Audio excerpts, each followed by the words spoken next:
인류가 만들어낸 쓰레기로 환경 문제가 갈수록 심각해지고 있습니다. 원주 MBC는 불편을 감수하고 분리수거한 쓰레기가 어떤 과정을 거쳐서 재활용되는지 그 과정을 들여다보는 기획 보도를 마련했습니다. 오늘 그 첫 순서로 페트병 재활용 현장을 권기만 기자가 취재했습니다. 원주에서 배출되는 재활용 쓰레기는 하루 60톤.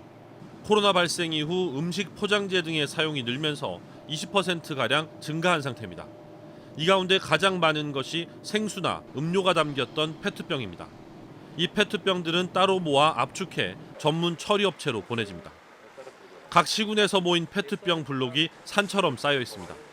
재활용을 위한 첫 단계는 투명 페트병과 유색 페트병을 구분하는 겁니다.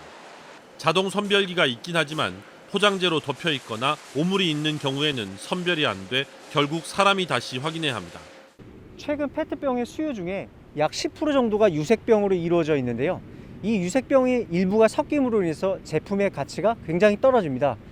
해서 각 가정에서 배출될 때 무색병 위주로 잘 분리해 주시는 것이 재활용에 도움이 됩니다. 투명 페트병은 의료 제조 등 다양한 용도로 재활용되지만 유색 페트병은 인형이나 이불 속을 채우는 솜이나 충전재로만 사용됩니다. 정부와 지자체가 투명 페트병을 별도로 수거하고 전용 수거기기를 통해 포인트를 지급하는 등의 정책을 펼치는 이유도 투명 페트병의 재활용 가치가 높기 때문입니다. 분쇄 후 포장재와 뚜껑을 제거하고 세척까지 마친 투명 페트병은 옷과 가방, 신발 등을 만드는 데 사용됩니다. 경찰과 군, 공공기관에서 사용하는 의류뿐만 아니라 일반 소비자들을 위한 다양한 제품에도 재활용 원단을 사용하는데 이 업체의 경우 전체 원단의 30%를 재활용 투명 페트병으로 만들어 쓰고 있습니다. 이 반팔 티셔츠 같은 경우에는 500mm짜리 투명 페트병 15개가 그리고 이 운동복 상의는 30개 정도가 들어가서 만들어졌습니다. 친환경에 대한 인식이 확산되면서 소비자들의 반응도 좋아 재활용 제품임을 알리는 로고까지 만들어 활용하고 있습니다.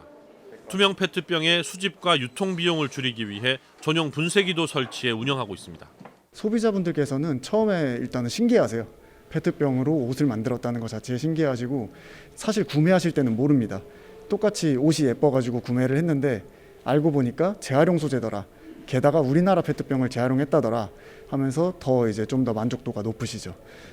투명 페트병은 이렇게 유용하게 재활용될 수 있지만 실제 이렇게 재활용되는 페트병은 버려지는 양의 절반도 안 됩니다. 유색 페트병이나 다른 플라스틱과 섞여서 배출되거나 포장재가 남아있는 경우 추가적인 공정과 비용이 발생하기 때문입니다. 분리배출한 투명 페트병은 고품질 자원으로 재활용되고 있는 만큼 일반 플라스틱과 혼합하여 버리지 마시고 분리배출에 적극 참여하여 주시기 바랍니다. 투명 페트병을 재활용해 식품 용기로 사용할 수 있는 법안이 시행에 들어갔고 음료, 생수병에 적용되는 투명 페트병 사용 의무화도 다른 제품으로 확대 적용될 예정입니다. 이를 바탕으로 정부는 현재 50%대에 머물러 있는 플라스틱 재활용 비율을 2025년 70%까지 끌어올린다는 계획입니다. MBC 뉴스 권기만입니다.